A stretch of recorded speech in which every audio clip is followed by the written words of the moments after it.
Hello and welcome to Oakville Matters. Our city calls itself a town and feels like a village when we meet each other halfway. And what's up downtown is a topic that's on everybody's lips lately, and it's a big improvement from once in the past when maybe it wasn't everybody's favorite question. And Adrienne Gordon, who's the director of the Downtown Oakville Business Improvement Association, or BIA, is here with us to talk about that. And Susan Ellis, who is, among other things, the chair for Communities in Bloom. Thank you both for your service to our community. And I especially want to thank Communities in Bloom for your recognition of our blooming downtown. So, Susan, let's start with what is Communities in Bloom? Well, good afternoon, Your Worship and Adrienne, and it's a pleasure to be here. Thank you for the opportunity. Communities in Bloom, our slogan is growing great places together, and that is what we do. And we are now we will be celebrating 30 years in Charlottetown in 2024. And so Communities in Bloom was established as a national not-for-profit charitable organization. And over the 29 years that we've been here, we have affected 900 national and international communities who have participated in our program. And there's a return on investment, a cumulative economic impact that exceeds $28 million. So what we do is we have a program that establishes what we believe to be the 6 foundational criteria to growing a great place. And there's an evaluation grid that has been developed based on those criteria. And we as in teams of professional volunteer judges who are experts in their fields, will visit municipalities that are participating and will evaluate over 80 elements in these 6 foundational criteria. And they include things like community appearance, how tidy, what's first impression when you walk into your town? Is there evidence of continuous attention being paid to green spaces, to boulevards, medians, sidewalks, everything that is part of the element of town, including your litter and weed control and graffiti bylaws. Next element is environmental action, and this one has grown tremendously over the last several years. It is actually at the point now where we're developing it to become a climate action plan template as a part of the program. So that includes environmental actions such as sustainable development strategies, water conservation tactics, waste reduction programs, energy conservation, things like, are they using green roofs now? Do you have bioswales? Have you got rain gardens? What are you doing there, whether it's sustainable in the environment?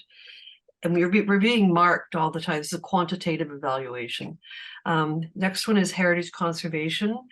Do you have plans to create and conserve and protect your natural, your built, and your cultural spaces, both tangible and intangible? I know that as I'm going through this, you're going tick, yes, tick, yes, tick, yes. And so you should, because you have. But you're including heritage buildings, festivals, celebrations, geographically important areas such as riparian areas or wildlife pathways through your community. Then we look at tree management. And are there local woodlands, urban and cultural rural efforts to plant and maintain and manage your trees? Do you have an integrated pest management program? Do you have a formal tree inventory? Are there property development bylaws for tree planting in residential areas? And what is that policy? And is the public kept apprised of all the preferred species to plant? Landscape encompasses parks and green spaces and trails and cemeteries for their year-round use. This became really important during COVID. People went outside. And so are there sustainable, safe, open, accessible designs for your parks and green spaces, and are they managed? And finally, plant and floral displays, which you excel at. that's sort of like planting the front door to your town, to your home, in a very welcoming, bright, and charming way. We all know that these other 5 criteria are foundational and hold your house up, but the door is what you open to welcome people in. And I know that, having read some of the things about Oakville, you welcomed 7 million people this last year, which is pretty incredible. Underpinning all of this is community engagement and involvement. It is the key to success in Communities in Bloom. It is getting everybody, the municipality, the institutions, the commercial sector, and the residential sector, everybody together, singing from the same page. And that's it in a nutshell. Wow. Long nutshell. Well, I did not know that we could score well on so many things. I'm very pleased to hear it. Adrienne, did we call them, or did they call us? Mayor, we see the award submissions sort of through the OBIA every month. Yes. And so Bloom came across our desks, and it was one that, you know, we've almost really been waiting for. You know, our strategy downtown, you know, beautification is number one. We really believe that if you create the most beautiful downtown, people will come, and they'll come again and again. So it just felt right to be able to showcase that. And to Susan's point about community, this is a collaborative community effort that, with the town and our business partners, we are, you know, we share all in this, because we couldn't do it without each other together. So it felt absolutely right for where we are in our downtown. Okay, so there's a chance that our viewers don't know what OBIA means. Oh, sorry. So yeah, that's the Ontario BIA Association. So we get weekly updates from the general OBIA group. So all BIAs in Canada receive this information. So we all were shared that this opportunity came up, and so we went ahead and submitted. So a business improvement area. Maybe you could just take a couple of seconds to describe why they even exist, and you know, that I think might help people understand this too. So the BIA, our role is is responsible for bringing our designated businesses in our specific area together, and to provide them support beyond what the municipality offers. So for us, their collective funds go towards ensuring that we've created the most beautiful downtown. And in addition to that, collectively, we represent the Downtown Oakville brand that represents what these businesses are a part of. And that's really the most important, because what we do is, by showcasing our brand, it drives traffic down to our location, and thereby supporting the local businesses that are part of that BIA.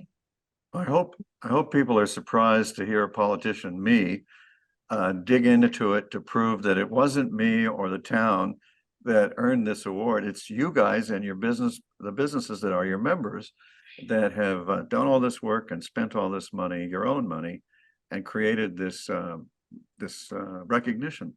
And Susan, now you know why I thank you even more for what you guys have done to shine a light on Oakville. Oakville really benefits from those 7 million visitors, and you may help us get it up to 10. Well, that's certainly the hope. Is what you have won is the best downtown award, and it was made available to any community in Canada that didn't necessarily have to be participating in the full Communities in Bloom program. So that being said, so if you're in the full program and you become a national winner, then you're invited to go and compete internationally. And having seen what I have seen, I'm certainly going to be urging you to participate at the national level for Communities in Bloom, and see where it can take you, because we are an international organization. And I mean, I just spent 2 weeks in Sejong in South Korea, and they are going to be competing next year. So the competition's there, and it's lots of fun, but it's also one of the elements of success of our program. A little bit of friendly competition urges people, and it's nurturing, continuing, fostering overall effort on the entire community. With with Oakville, your first impression is awesome. There is definitely a sense of care and maintenance, and it definitely has been proven time and again by men. And I read a lot of the BIA research as well. Contributes to the economic vitality of the whole city, town, or village where the downtown is. And the beautification programs and the celebrations promoting diversity and inclusion are also something that draws people in, that attracts prospective investors, more overnight guests, all of those things that you're working really hard on, Adrienne, and that I believe this is probably the best community development tool. And my background is economic development. This is the best tool I've ever come across. So let me fish for a little praise for the town, just in case. Did your judges have any opinion about the contribution of the streetscape facelift or rebuild that we did a few years ago? We spent 2 years and $22 million rebuilding the downtown. Well, what we found, and it was all part of what was presented to us, but there's obviously, very, very obviously, there has been a comprehensive, strategic, and enthusiastic approach to urban planning in the downtown core, and that speaks volumes to the expertise that helped to develop that strategy, and the people who worked on it.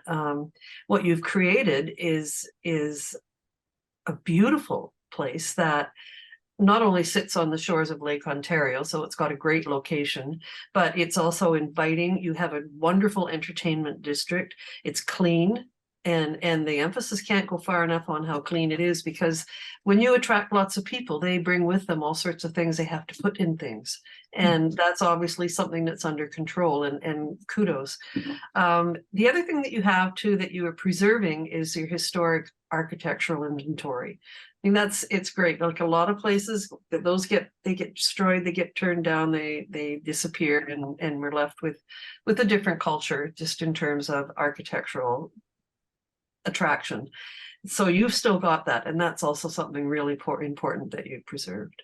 Well, I'm glad to hear that the Heritage District that I brought into the downtown hasn't hurt it any, maybe even Not at all. That's very good to hear. So in a world of online shopping and remote work, taking over everywhere, how is it that we've got people coming in droves to downtown Oakville now? What are you doing different there, Adrienne? Surely it's not just the looks. Yeah, I don't think it's just the looks. I think the looks is a big part of it. But I think, having only joined just in COVID, we've welcomed, over 50 new businesses to downtown Oakville since we've been here in the last 2.5 years. And, in talking to those businesses, they are here, though online, the ease of online is certainly an important piece to any brand. That ability to have that experience and that customer experience is still very important. And for many of the brands that are choosing to be in downtown Oakville, they're doing that because they want to associate their brand with our district. And for them, they want their customers to experience, coming down and grabbing their loaf of bread and going to their favorite shop. It's still a big part of the community, as Susan was saying, is really the underpinning of that. So we continue to drive and find ways for people to always believe that there's something going on in downtown Oakville, and that by coming down here is not just supporting our local businesses, but it's a big part of your lifestyle. It's a big part of feeling part of a community. And that's really what we strive for in all that we do. Well, I remember when I was on the board, as you know, for many years, and I remember even before COVID, we were driving our members to get on the web to supplement their operation. And we had several standout members who kind of led the way. And then when COVID hit, it became life and death to get on the internet. So that's been a success story. But you've really brought a unique approach to I guess the activity level. Let's call it the downtown activation. That's kind of a cool phrase. The cool kids say it like that instead of just lots to do.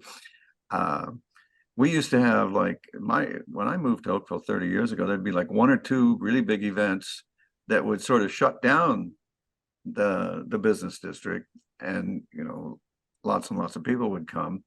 And the idea was that they would once or twice a year see the businesses and then maybe come back.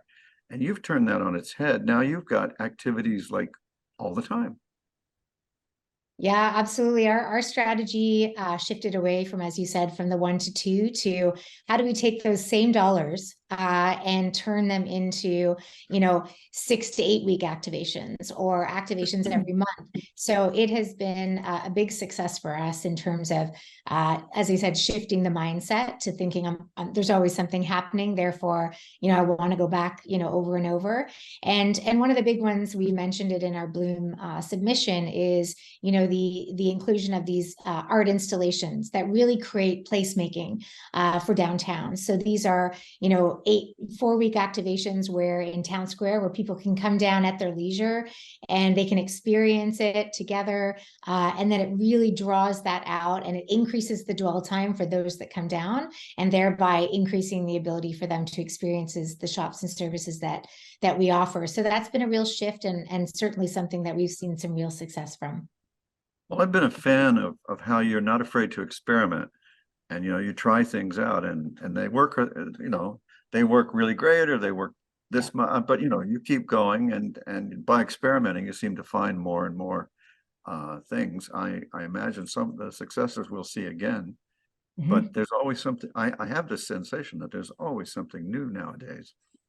So that's good to go. What can we look forward to in November and December? So we're very excited to kick off the holiday season pretty much as of today.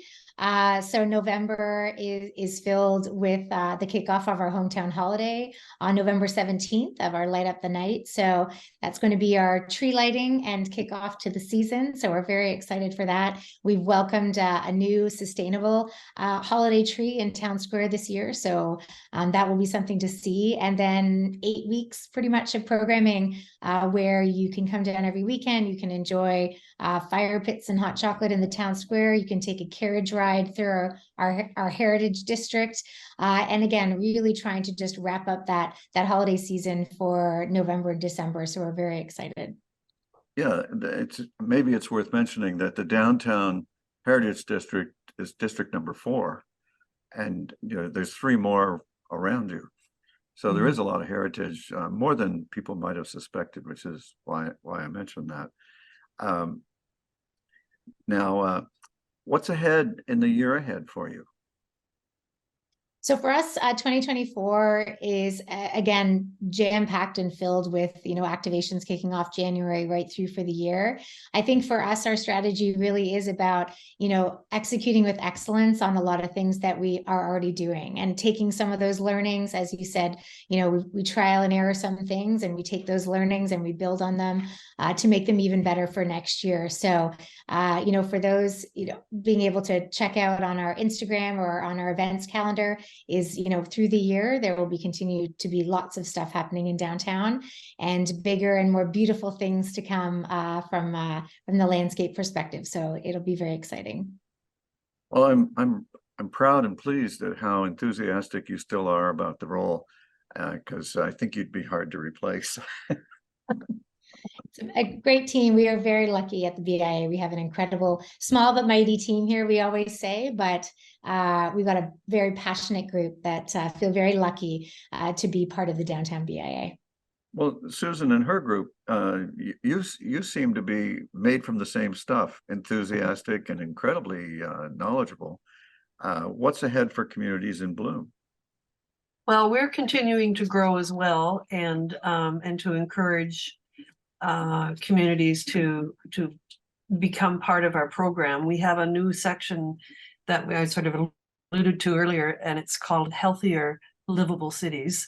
And basically it's part of the major program, but those you can opt into what can we do to make our city more livable, healthier, cleaner, greener, safer space. And that's just another part of our evaluation grid that we will include. And it's things like, what's the air quality? And we were talking earlier before our meeting about being on the judging trail this past summer in Alberta, and walked into a place, and there was this beautiful glass tower that was about 5 feet tall, changing colors, and it's just a lovely little piece of art.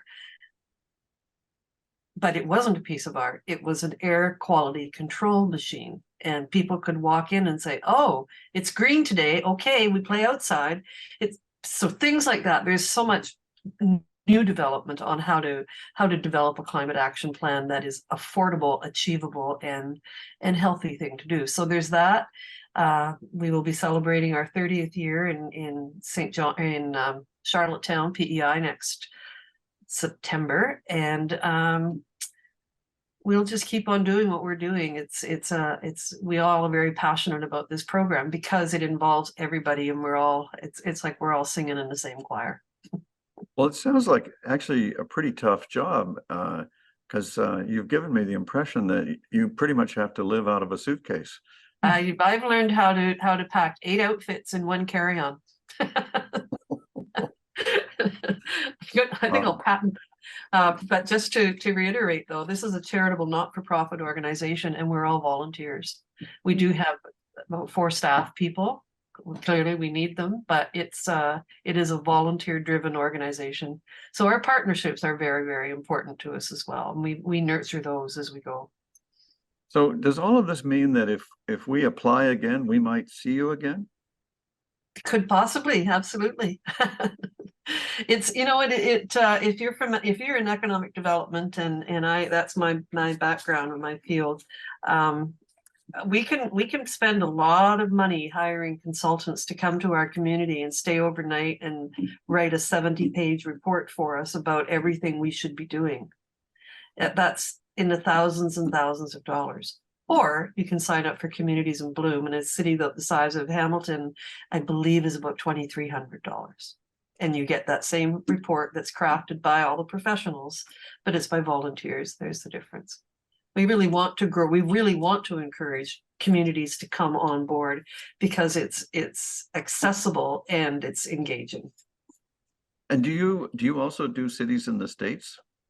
Yes, we do. It's a national international program. This coming year, we're going to be having, there's an organization in Canada called the Canadian Capital Cities Organization. And we have presented to them, and we are creating a challenge now, the Capital Cities Challenge, that anybody can join, and hopefully a capital cities in Canada, but also any of the state capitals.